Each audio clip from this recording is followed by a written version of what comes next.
حضرت ہود علیہ السلام کی قوم 3000 سال قبل مسیح، جنہوں نے اپنی طاقت و قوت کی بل پر بڑے اور پرکشش محل پہاڑوں میں بنائے تھے، وہ اپنی طاقت اور قدامت پر فخر کرتے۔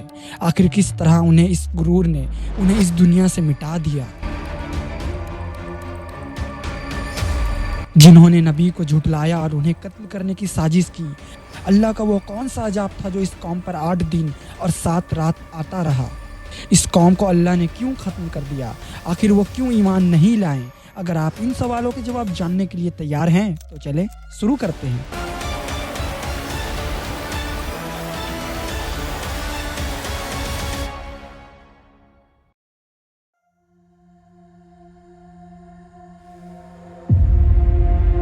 قوم عاد عرب کی قدیم ترین قوم تھی۔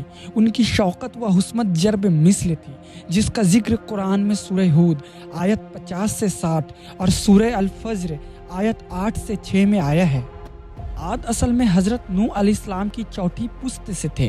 اس کا سجرہ نسب عاد بن اوس بن ارم بن شام بن نوح ہے۔ جدید تحقیق کے مطابق یہ قوم 3000 سال قبل مسیح سے لے کر پہلی صدی عیسوی تک موجود تھی۔ قرآن کے مطابق اس قوم کا مشکن احقاف کا علاقہ تھا، جہاں یہ لوگ آباد تھے، جو حجاز یمن اور یمامہ کے درمیان سرسبز اور شاداب علاقہ تھا۔ لیکن یہ قوم کے لوگ بت پرست اور قوم نوح کی طرح صنم پرستی اور صنم تراشی میں ماہر تھے، اور اپنی مملکت کی سطوت و جبروت جسمانی قوت کے غرور میں ایسے چمکے کہ انہوں نے خدائے واحد کو بالکل بھلا دیا اور اپنے ہاتھوں کے بنائے ہوئے بتوں کو اپنا معبود مان کر ہر قسم کی شیطانی اعمال بے خوف سے کرنے لگے۔ تب اللہ تعالیٰ نے انہی میں سے ایک پیغمبر حضرت ہود علیہ السلام کو مبعوث فرمایا۔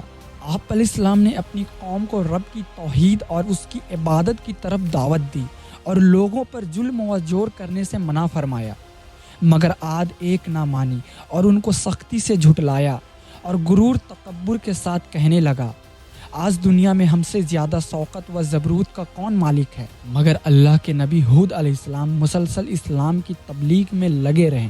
آپ اپنی قوم کو عذاب الہی سے ڈراتے اور غرور و سرکشی کے نتائج بتا کر قوم نوح کی واقعات یاد دلاتے اور ارشاد فرماتے، اے میری قوم، اپنی جسمانی طاقت اور حکومت جبروت پر گھمنڈ نہ کر، بلکہ خدا کا شکر ادا کر کہ اس نے تجھ کو یہ دولت بخشی ہے اور قوم نوح کی تباہی کے بعد تجھ کو زمین کا مالک بنایا، خوش عیشی اور خوشحالی عطا کی، لہٰذا اس کی نعمتوں کو نہ بھول اور خود ساختہ بتوں کی پرستش سے باز آ جاؤ، جو نہ نفع پہنچا سکتے اور نہ دکھ دے سکتے ہیں۔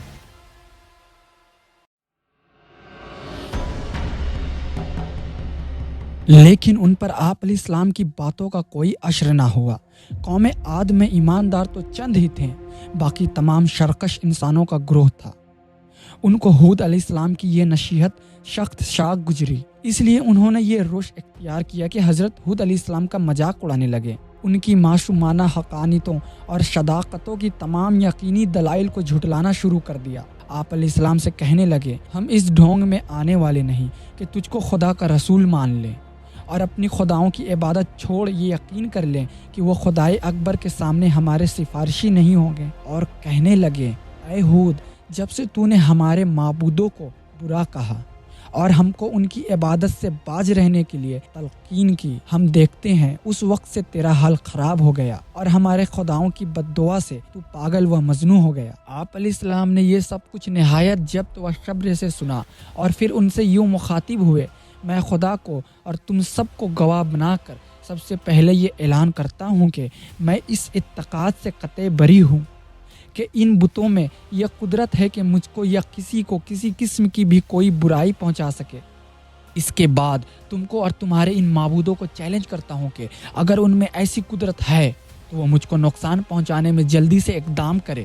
اے میری قوم، اب بھی سمجھ جاؤ اور عقل و ہوش سے کام لے، قوم نوح کی حالت سے عبرت حاصل کر اور خدا کی پیغام کے سامنے سر نیاز جھکا دے، ورنہ قضائے و قدامت کا ہاتھ ظاہر ہو چکا ہے اور بہت قریب ہے وہ زمانہ کہ تیرا یہ سارا غرور و گھمنڈ خاک میں مل جائے گا اور اس وقت ندامت سے بھی کوئی فائدہ نہ ہوگا۔ قوم عاد نے جب یہ سنا تو وہ عجیب حیرت میں پڑ گئے. ان کی سمجھ میں نہ آیا کہ ایک خدا کی عبادت کیا ہے. وہ غم و غصہ میں آ گئے کہ کس طرح ہم اپنے باپ دادا کی ریت شنم پرستی کو چھوڑیں. یہ تو ہمارے باپ دادا کی سخت توہین ہے. آپ پر لوگ شعلے کی طرح بھڑک اٹھے اور ہود علیہ السلام سے بگڑ کر کہنے لگے, تو نے ہم کو اپنے خدا کی عذاب کی دھمکی دی اور ہم کو اس سے ڈرایا. اے ہود, ہم سے تیری روز روز کی نصیحتیں نہیں سنی جاتی. اگر تو واقعی اپنے قول میں سچا ہے تو وہ عذاب جلدی لے آ. آپ علیہ السلام نے فرمایا, اگر تم کو عذاب کا اتنا ہی شوق ہے تو وہ بھی کچھ دور نہیں. اگر ایسا ہی شوق ہے تو اب تم بھی انتظار کرو اور ہم بھی انتظار کرتے ہیں. عذاب الہی نے سب سے پہلے خشک سالی کی شکل اختیار کی. عذاب الہی آ پہنچا. ان کی سرسبز باغات اور نہریں سوکھ گئی. پیاس کی شدت سے لوگ تڑپنے لگے. ان کی زمین سوکھ کر پھٹنے لگی. یہ دیکھ کر عاد سخت گھبرائے, پریشان ہوئے اور عاجز نظر آنے لگے. تو یہ دیکھ کر آپ علیہ السلام کو جوش ہمدردی آ گئی اور مایوسی کے بعد پھر ایک مرتبہ ان کو سمجھایا کہ راہ حق اختیار کر لو اور اللہ پر ایمان لے آؤ. لیکن وہ بدنصیب قوم پر کوئی اثر نہ ہوا. تب ہولناک عذاب نے ان کو آ گھیرا. 8 دن اور 7 راتیں تیز و تند ہوا کے طوفان اٹھے اور ان کو اور ان کی آبادی کو تباہ کر کے رکھ دیا.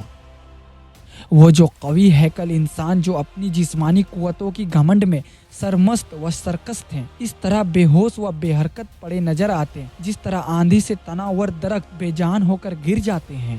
اللہ نے اسے شفائے ہستی سے مٹا دیا تاکہ آنے والی نسلوں کے لیے عبرت بنے, اور دنیا و آخرت کی لعنت اور عذاب ان پر مسلط کر دیا گیا. اور آپ علیہ السلام اور آپ کی مخلص پیروکار خدا کی رحمت و نعمت میں عذاب الہی سے محفوظ رہیں اور اس سرکش قوم کی شرکسی و بغاوت سے مامون ہو گئے.